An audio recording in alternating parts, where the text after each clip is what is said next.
I had no clue what to do a video on today, so today I'm going to do one on a Serum sound, and it's going to sound like this.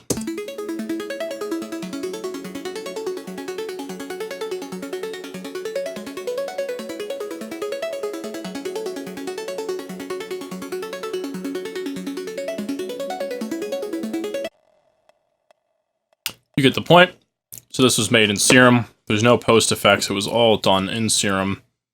It's basically the key trick to any sort of bell sound is the waveforms of choice. So, for example, I'm using this.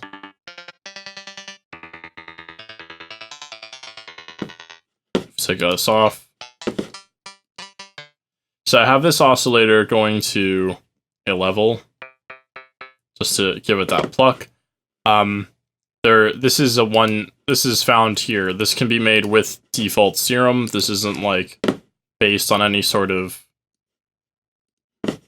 like presets or sample libraries or any sort of wavetable libraries, I mean. So this is the sound I started with this bell.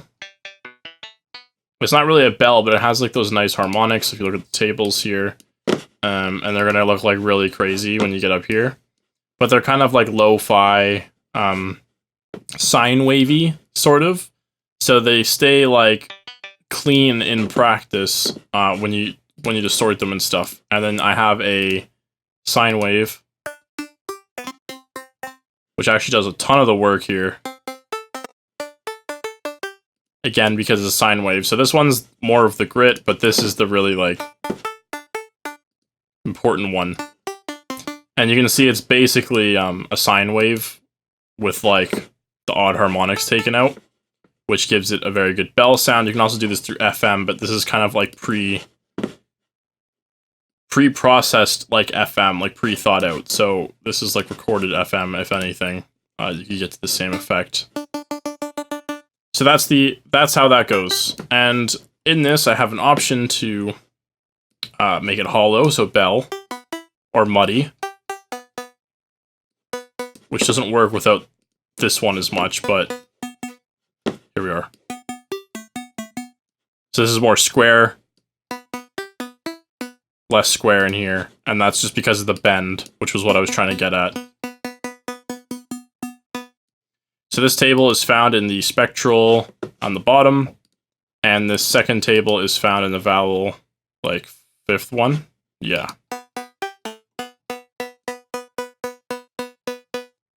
You can hear how this one sort of fills in, like, missing harmonics, like...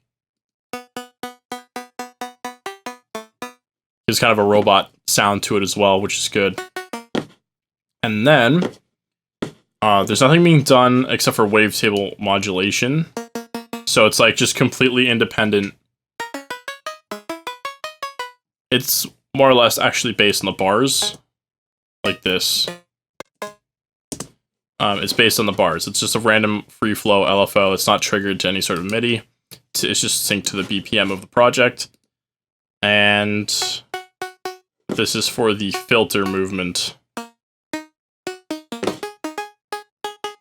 Again, this isn't selected to anything, so we put this on. And if we look at this in a spectrum,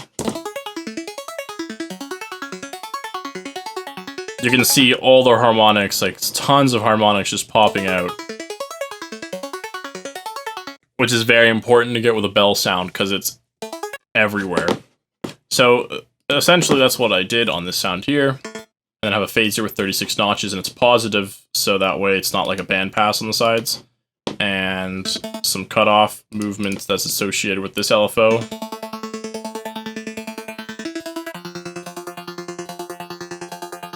I just wanted some sort of phaser movement that was independent from the trigger, so that way it didn't sound the same all the time.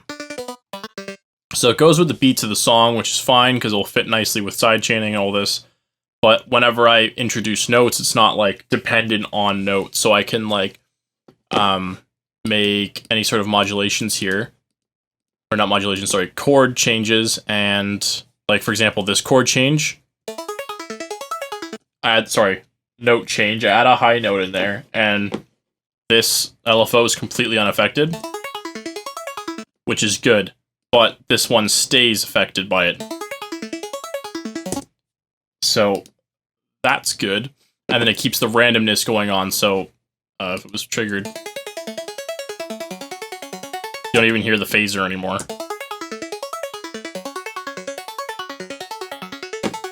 I have some modulation to go with this for some like chirp or whatever. If you really want those harmonics to come out louder, opposed to not.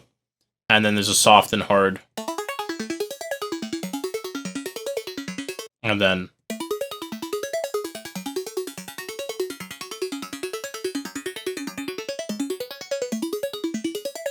what this does is it kind of pushes up the phaser to focus on more of like the mud area instead of like the root tone area. And that's what the point of that is. That's what it's called, hollow or mud. So like take away some of the root tones or take away some of the mud. And soft or hard is just associated with this bend plus minus. And we have reverb and delay. I'll go to that there. I have on mono and then like 4 milliseconds of portamento out on the bottom here. So for the effects, I have dimension and hyper, just like a little bit. Just so they don't sound like entirely mono. Really light distortion on tube, some flanger. Flanger is so nice, like it's so much, it helps so nicely with like bell sounds as well, because the flanger filter is just insane. The same thing with the phasers and like reverbs and everything. Like they just really have those like powerfully metallic sounds to them, which are really good. And then the compressor really helps, like this multiband really helps make it sound like bell. It really pops the high end and the mid, which is like real nice. There is a filter in here. This filter is purely just for cutting the low end. It doesn't do anything. It just gets rid of this junk. There's a lot of junk in there. So it cleans it up a bit. And then there's a delay and a reverb.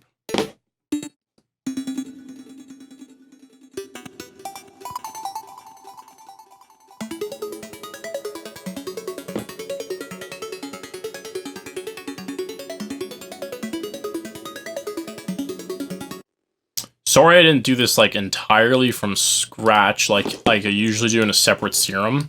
The fact of the matter though is it would take like a little too long, I think, to do that. So that's how I did it this way. Yeah, so that's my Serum for the day. I want to try to start making videos daily, as I said multiple times. Doesn't help that I just got the Nintendo Switch and Breath of the Wild, so that's basically just eating my life right now. So yeah, but hopefully I can try to do something every day, even if it's just a Serum. My upload is also extremely bad where I'm living right now. That should improve sometime soon. And then I might actually not be able to make any videos over the summer. We'll see. So, yeah. But I'll try to get some more videos out. I'm having some troubles thinking of, like, ideas of what to do in Bitwig specifically. But, I don't know. Maybe I'll do something like making effects with Bitwig or something. Sound effects. And that could be a thing. But I'm sort of out of the ideas right now. And this is what came out. But, yeah. Thanks for watching.